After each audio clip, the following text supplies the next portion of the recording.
Guys আমি যেহেতু gamer আর মেলা এসেছি গান দিয়ে বেলুন ফুটানো না এটা কি হয় গাইস?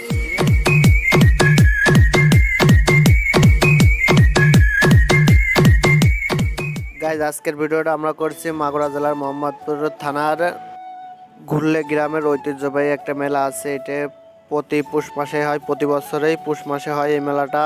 আর এই মেলা আমরা অলরেডি চলে আসছি। আর গাইস প্রথমে আমি আপনাদেরকে ঘোড়া দেবর দেখাচ্ছি। আর এখন এখানে যে ঐতিহ্যবাহী ঘোড়া দেবর আছে সেই ঘোড়া দেবরটা হচ্ছে আপনারা দেখতেই পারছেন গাইস। এই সাদা ঘোড়াটা অলরেডি ফার্স্ট হয়েছে। আমি লাস্ট পর্যন্ত আপনাদেরকে দেখাবো যে কোন ঘোড়াটা ফার্স্ট হয়েছে এবং কোন ঘোড়াটা সেকেন্ড হয়েছে, এবং পুরস্কার নিয়েও আমি আপনাদেরকে দেখানোর চেষ্টা করবো গাইস। গাইস অলরেডি আমরা ঘোড়া দেবর দেখে এখন মেলার মধ্যে চলে এসেছি। আর এখানে দেখছেন নাগরদোলা আছে, বড় বড় নৌকা আছে, যেগুলো যে মেলার মধ্যে আসে সচরাচর সেটা আপনারা দেখতে পাচ্ছেন। গাইস অলরেডি আমরা মেলায় ঘুরেছি। আর এই টেডিটা দেখুন যে কোথায় উঠেছে গাইস। টেডিটা উঠে অনেক পরিমাণ বিনোদন দিচ্ছিল এবং আমরা নৌকায় উঠেছিলাম। যেহেতু নৌকায় উঠে ভিডিও করাটা একটু রিস্ক হয়ে যাবে, এই জন্য নৌকায় উঠে আমরা কোনো ধরনের ভিডিও করছিলাম না। এই জন্য নিচের থেকে যে ভিডিওটা করছিলাম সেই ভিডিওটা আমি আপনাদেরকে দেখালাম গাইস। গাইস মেলা এসে অনেক প্রকারের দোকান দেখা যায়। এই যে ইতিমধ্যে আপনারা দেখছেন চালতা আচারের দোকান, এবং এখানে অনেক পরিমাণ দোকান উঠেছে গাইস। মানে মেলা এলে অনেক কিছুই দেখা যায়, নিত্য নতুন কিছু দোকানগুলো দেখা যায় এবং নিত্য নতুন অনেক কিছুই এই মেলা এসে দেখা যায় গাইস। আর এখানে দেখেন এখানে এত পরিমাণ লোকের ভিড়, মানে যে হাইটে যাওয়ার মতো পরিবেশ নেই। মেলায় সবাই এসেছে ঘুরতে নাকি আচার খাইতে তাই তো আমি বুঝলাম না গাইস। আর গাইস মেলায় এসে কোথায় যাব কি করব সঠিক বুঝতে পারছিলাম না, এই জন্য প্রথমেই আমরা আচারের গলিতে ঢুকে যাই।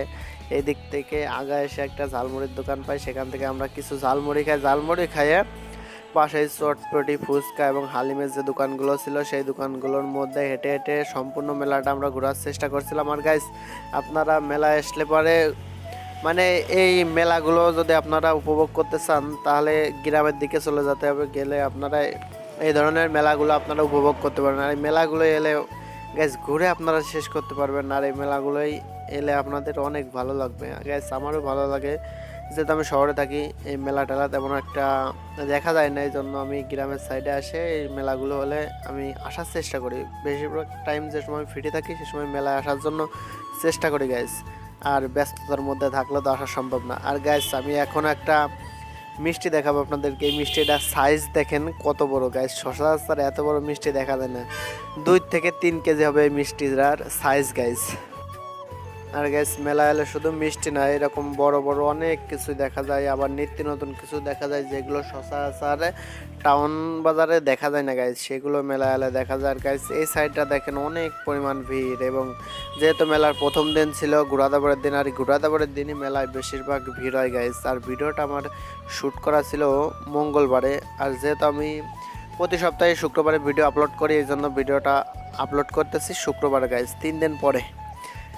গাইস এখন অলরেডি আমরা ঘুরতে ঘুরতে এখন এই যে এই পাশের দিকে বেলুন ফুটানো আছে গুলি দিয়ে। আর গাইস যেহেতু আমি গেমার আর বেলুন ফুটাবো না গুলি দিয়ে তা কি হয় গাইস, এই জন্য আমি এখানে এসে গুলি দিয়ে বেলুন ফুটানোর ট্রাই করছিলাম গাইস। আপনারা দেখুন যে আমি কয়টা বেলুন ফুটাতে পারি, তেমন একটা মানে হচ্ছিল না, তেমন একটা ফুটোতে পারতেছিলাম না গাইস।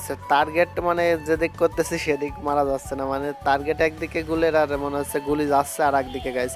তারপরেও 2-3টে বেলুন ফুটেছিলাম, 8টা চান্স ছিল আমার, 8টার মধ্যে 2টো না 3টে বেলুন আমি ফুটেছিলাম গাইস। অলরেডি 3টে ফুটে ফেলছে, আর দেখা যাক কয়টা ফুটোতে পারি। ও ভাই 4টে ফুটে ফেলছিলাম মানে আমি তো বুঝতে পারলাম না গাইস। 5টা ভাই, 8টার মধ্যে 5টা বেলুন আমি ফুটাই ফেলছিলাম ভাই, সিরিয়াসলি। আর এই যে এই সাইডের দিকে আপনারা দেখতে পাচ্ছেন এখন এখানে দেওয়া আছে যে কোন ঘোড়া ফার্স্ট হয়েছে কোন ঘোড়া সেকেন্ড হয়েছে, মানে ঘোড়ার যে প্রতিযোগিতা করে যে প্রাইজগুলো ছিল সেই প্রাইজগুলো এই সাইডে দেওয়া হচ্ছিলো। আর আমরা এখন সেই প্রাইজ দিয়ে দেখতেছিলাম গাইস। আর এখানে সব ঘোড়াকে প্রাইজ দিয়ে দিচ্ছিল গাইস। এই মেলাটায় প্রাইজ দিয়েছে ফার্স্ট যে ঘোড়াটা হয়েছে তার দিয়েছে 10,000 টাকা পুরস্কার, এবং সেকেন্ড যে ঘোড়াটা হয়েছে সেই ঘোড়াটায় দিয়েছে 6,000 টাকা পুরস্কার, এবং থার্ড যে ঘোড়াটা আছে সেই ঘোড়াটায় দিয়েছে 3,000 টাকা পুরস্কার, এবং বাদ বাকি যেগুলো ঘোড়া ছিল সেগুলো ঘোড়াওয়ালাদেরকে 500 টাকা করে দিয়েছে পার ঘোড়া। গাইস অলরেডি এখানে ঘোড়া ছিল 12টা না 14টা ঘোড়া ছিল, মানে দাবরগুলো খুবই সুন্দর লাগছিল। আর পুরো দাবরের ভিডিওটা যদি আমি আপনাদেরকে দিতে চাই তাহলে ভিডিওটা অনেক লং হয়ে যায়, আর এই জন্য আমি পুরো দাবরের ভিডিওটা আপনাদেরকে দেখাইনি গাইজ। শর্টকাটে যতটুকু দেখানোর চেষ্টা করছি ততটুকু আমি দেখাইছি আপনাদেরকে গাইজ। গাইজ অলরেডি আমাদের পুরো মেলাটা ঘুরে দেখা শেষ, আর এখন মেলার এই দিক থেকে আমরা অলরেডি বেরোয় চলে আসতেছিলাম। আর এখানে দেখেন কিছু পেঁয়াজ বানাইছিল, আর এই পাশে দেখেন গাইজ কত বড় মিষ্টি, মানে এই জিনিসটা মানে এত বড় হয় না, এর থেকে অনেক ছোট হয়, কিন্তু এই জিনিসটা এত বড় আমি এই ফার্স্ট দেখলাম, এই জন্য আমি কিছু নিয়ে নিলাম আমার বাসার জন্য গাইজ। গাইজ অলরেডি সারা মেলা তো ঘুরেছি, আর এখন বাজার এবং মাছের যে সাইডটা আছে সেই সাইডটা না দেখালে হয় গাইজ। এখানে দেখেন মূলা, পালং শাক এবং ফুলকপি, পাতাকপি এগুলো মেলায় উঠেছে। এবং এই মেলা এলে এমন কোনো জিনিস নাই যে আপনি পাবেন না, মানে পাত থেকে মাথা পর্যন্ত একটা লোকের যা লাগে যাবতীয় জিনিসই মেলা এলে দেখা যায় এবং মেলা এলে পাওয়া যায় গাইজ। গাইজ অলরেডি আমরা কাঁচা বাজারটা এই পাশে দেখলাম, পুরো কাঁচা বাজারে ঘুরে দেখি নেই, যেহেতু সন্ধ্যা লেগে গেছে আমাদের বাসায় চলে যেতে হবে, এই জন্য পুরো কাঁচা বাজার ঘুরে দেখি নেই। এই সাইডটা আমি আপনাদেরকে দেখালাম। আর এখানে দেখেন এখানে মুরগি বেচতেছিল, মুরগি কেটে একবার সাইজ করে এনে যে পোলট্রি মুরগি আছে সেই পোলট্রি মুরগি এখানে বিক্রি করতেছিল মাত্র 150 টাকা কেজি গাইজ। 150 টাকা কি পোলট্রি মুরগি? আমার তো মনে হচ্ছিল মরা পোলট্রি মুরগি। আপনাদের কি মনে হচ্ছে সেটা আপনারা কমেন্ট করে জানাবেন। আল্লাহ হাফেজ গাইজ।